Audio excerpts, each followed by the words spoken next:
distinguished guests, the President of the United States, accompanied by Kezia Rodriguez.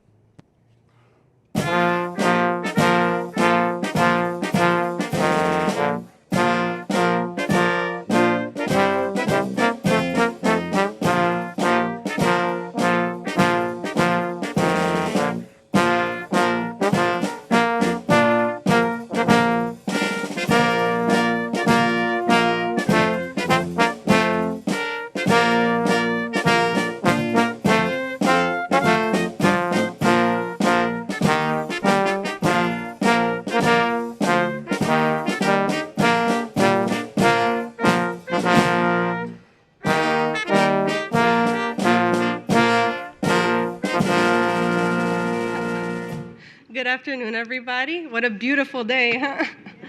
It's an honor to be here with my family. I thank you guys for having us. My name is Kezia Rodriguez, mother to beautiful twin girls, and a full-time student at Felician University. First, I'd like to honor my husband, who works so hard as a truck driver. His hard work and sacrifice has allowed me to raise our daughters and return to school to work towards my career. A little over a year ago, I was given the privilege of introducing the First Lady, Dr. Jill Biden, when she visited Bergen Community College. I was able to share my experience as a student parent with access to free childcare. I am so thankful for all the support I received, including fundings provided under the American Rescue Plan that allowed me to have access to free childcare while working towards my associate's degree. I was able to complete my degree with honors, all while my daughters were being cared for. Now, though, while working towards my bachelor's in the science of nursing, we're in the same position as most families, trying to find affordable care that is safe while juggling work and school obligations. All you need to start a fire is a spark. My family was that spark, and free childcare was what allowed my fire to continue to burn. The greatest part is seeing the pride reflected on my daughters' faces. I want them to see that you can truly achieve anything you set your mind to. They said they want to be doctors so they could work with mommy, so I guess it's working.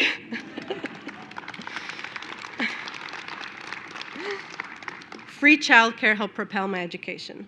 And though I'm no public speaker, it is something I truly believe in and I'm proud to speak on, which is why it is an honor to introduce someone who always fights for hardworking families like mine, President Jill Biden. Thank you very much.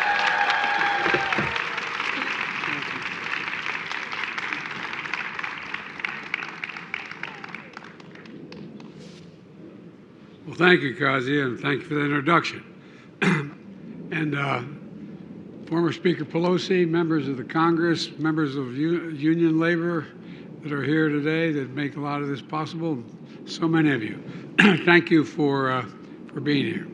The Vice President is in Nevada today fighting for reproductive rights for women, but I know she wanted to be here as well because this is an issue she's worked on her whole career. And I want to thank members of the Congress who have spent decades in the trenches fighting for this issue. I want to thank the advocates and the proud union members who are here. Without you, none of this progress, in my view, would be possible.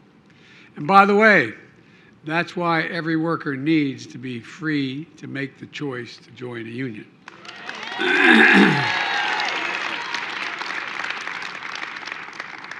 And thank you, care workers and family caregivers who are doing God's work, taking care of our children, our parents, and those we love so dearly. You care for the people we value the most in the whole world. And I want you to know how much we value you, and I mean that. We're here today to take action on an issue that's fundamental to who we are as a nation, who we are as a country. How do we treat the people we care so much about? Who needs the most help? Our children, the people we love, people with disabilities, including veterans. And how do we value those caring for them? Child care workers, nurses, home care workers, family caregivers. The executive order I'm about to sign is the most comprehensive set of actions any administration has taken to date to increase access to high-quality child care and long-term care and support for the caregivers. You know, under this order, almost every federal agency will collectively take over 50 actions to provide more peace of mind for families and dignity for care workers and who deserve jobs with good pay and good benefits. The executive order doesn't require any new spending. It's about making sure taxpayers will get the best value for the investments they've already made. For example, we used last year's increase in Head Start funding to take steps to recruit and retain workers by increasing wages so that families who need affordable care can get it.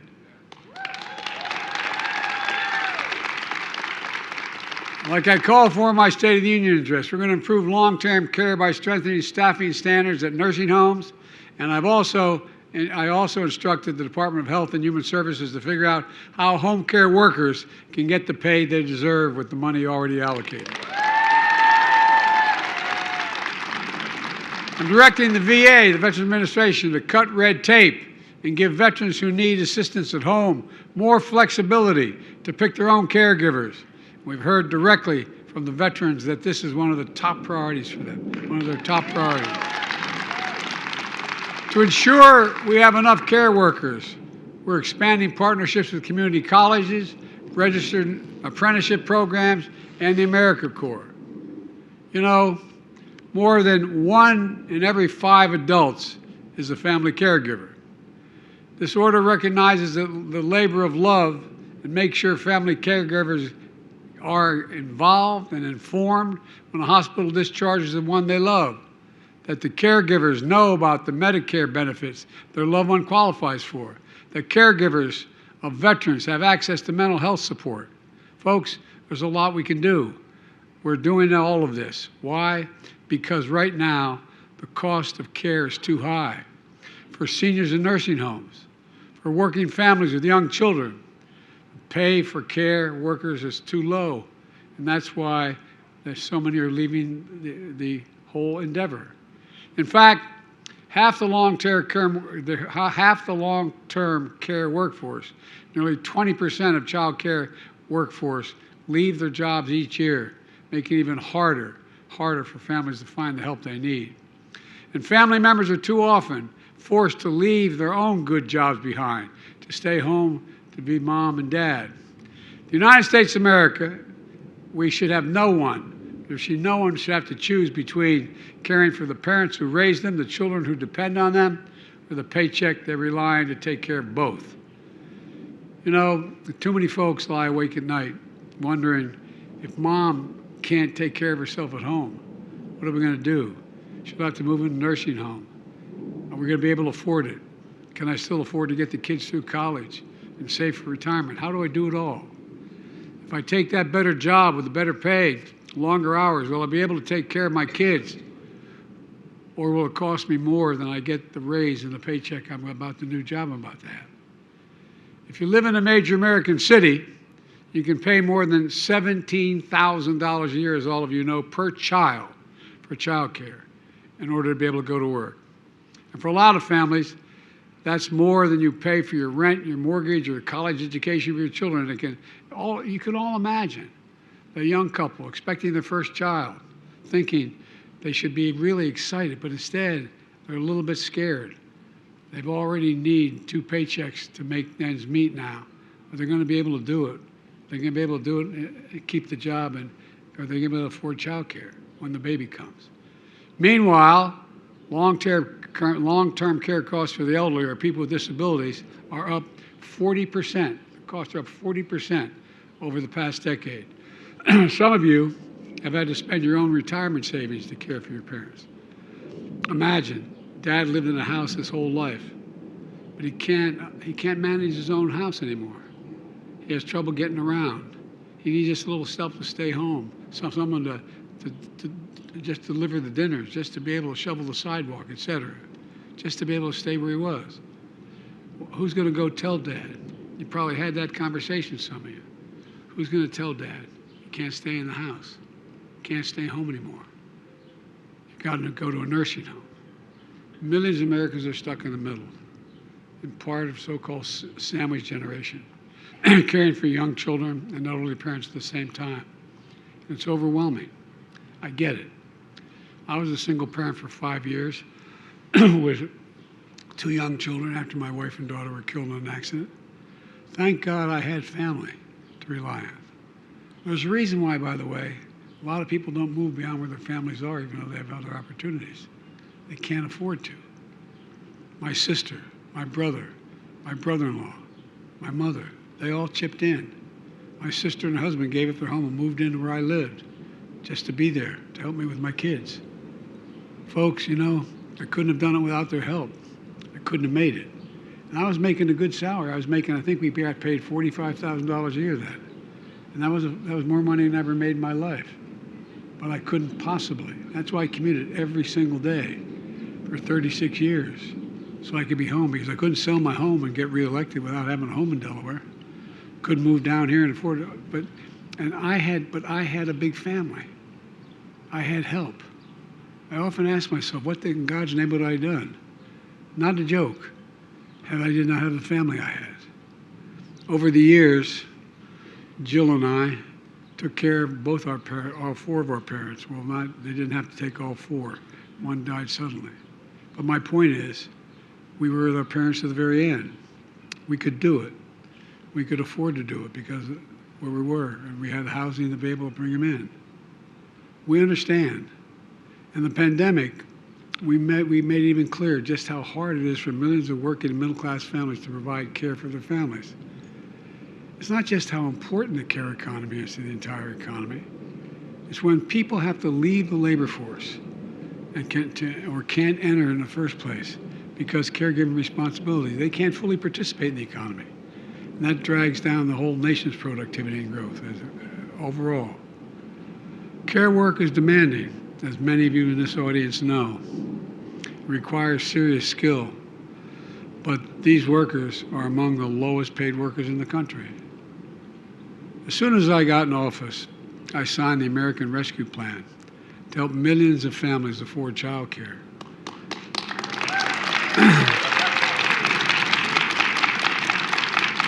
The consequence, we're able to keep 200,000 child care advisors and providers, many of them in small women-owned businesses, keep their doors open during the pandemic, taking care of as many as 9.6 million children during the pandemic because of that act.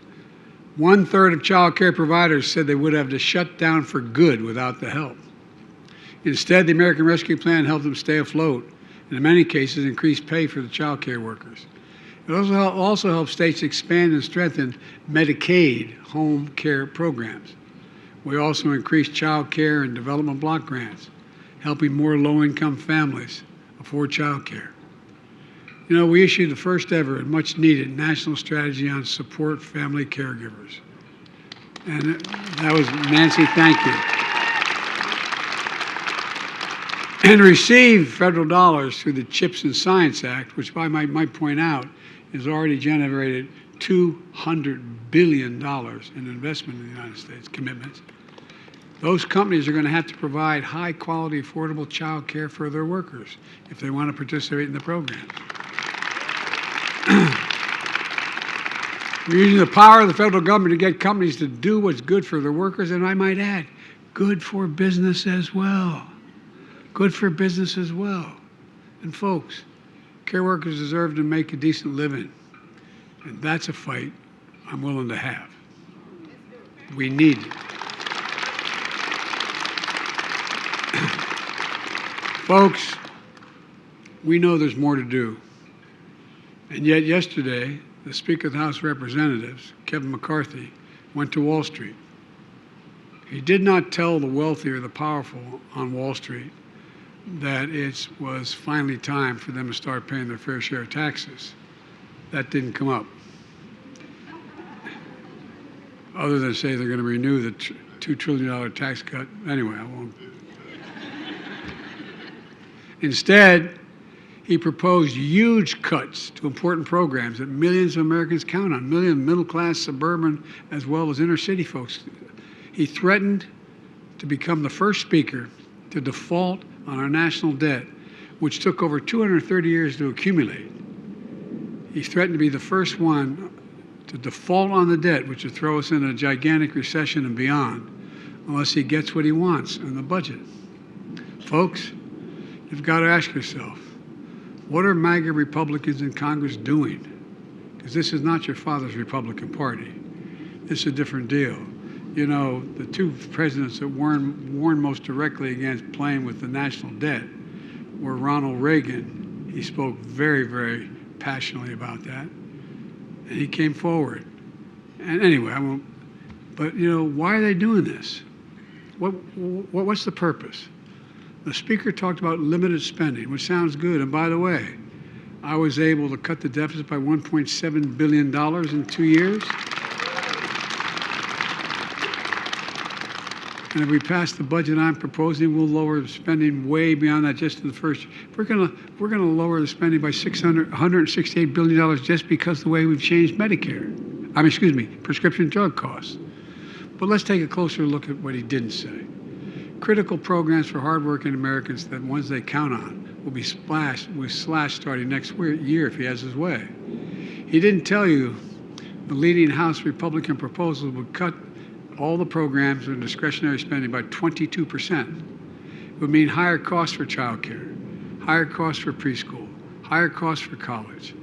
200,000 children would lose access to Head Start slots. And even more would lose access to child care altogether. It would mean higher costs for housing, especially for older Americans, for veterans, people with disabilities, and families with children. Longer wait times for Social Security and Medicare benefits. Robbing seniors of their healthy meals. 30 million fewer veteran outpatient visits, leaving our brave warriors unable to get checkups, mental health services, and treatment for substance abuse disorders. Congress just passed the PACT Act, which I was very proud of, to help, it was bipartisan, to help veterans exposed to toxic burn pits like my son. These cuts will make it harder for us to meet that sacred obligation to protect those we send into harm's way and care for them and their families when they return home. They would deny tens of thousands of people suffering from opioid epidemic and addiction the treatment they need for recovery. We're also planning other cuts as well. They'd cut 10 million people, including 4 million children, would lose food assistance programs. Changes to Medicaid would also cause millions of people to lose their health care. And now, what the speaker didn't tell you is the MAGA Republicans in Congress are still supporting over $3 trillion in tax giveaways, overwhelmingly benefit the wealthiest Americans and the biggest corporations. I might add, we have now about 1,000 billionaires. You know what the average tax rate is? 3%. 3%. And their cuts to those critical programs I talked about won't go to reduce the deficit after all.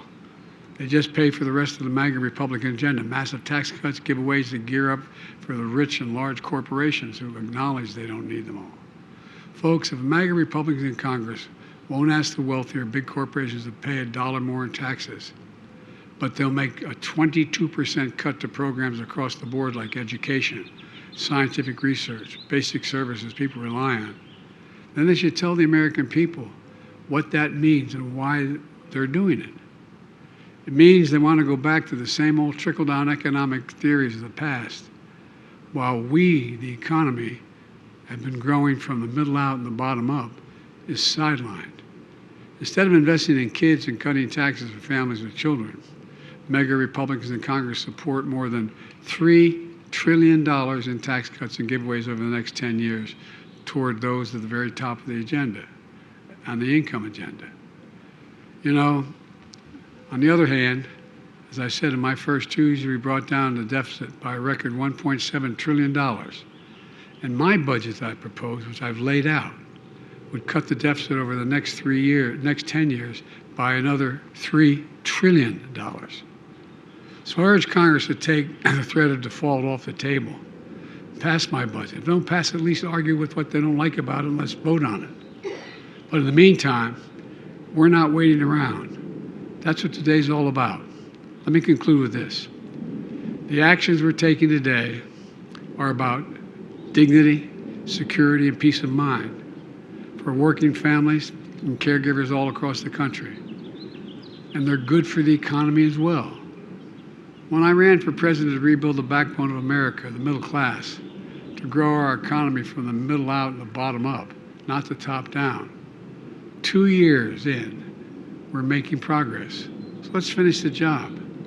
I can honestly say I've never been more optimistic about the future of America. We just have to remember who we are. We're the United States of America. There's virtually nothing beyond our capacity if we work together. And I mean it, nothing if we work together. So may God bless you all. May God bless our caregivers. Now I'm going to go over and sign that executive order. Thank you.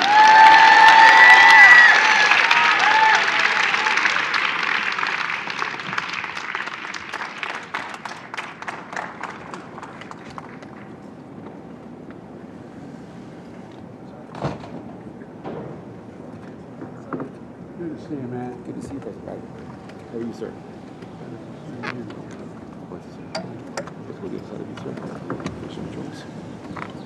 Thank you for getting it, sir. Appreciate that. Thank you for getting it. Hey, buddy. Hey. Come on. Thank you. All right.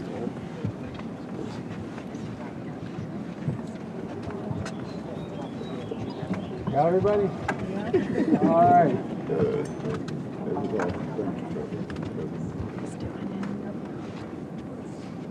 About to sign an executive order increasing access to high-quality care and supporting caregivers. Your face so bright, I'm not sure where the line is.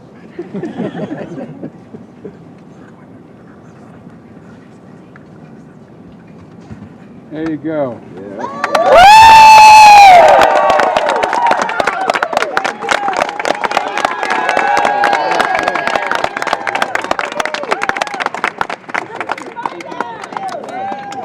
Distinguished guests, please remain in your seats as the President departs. Thank you. I'm not going far.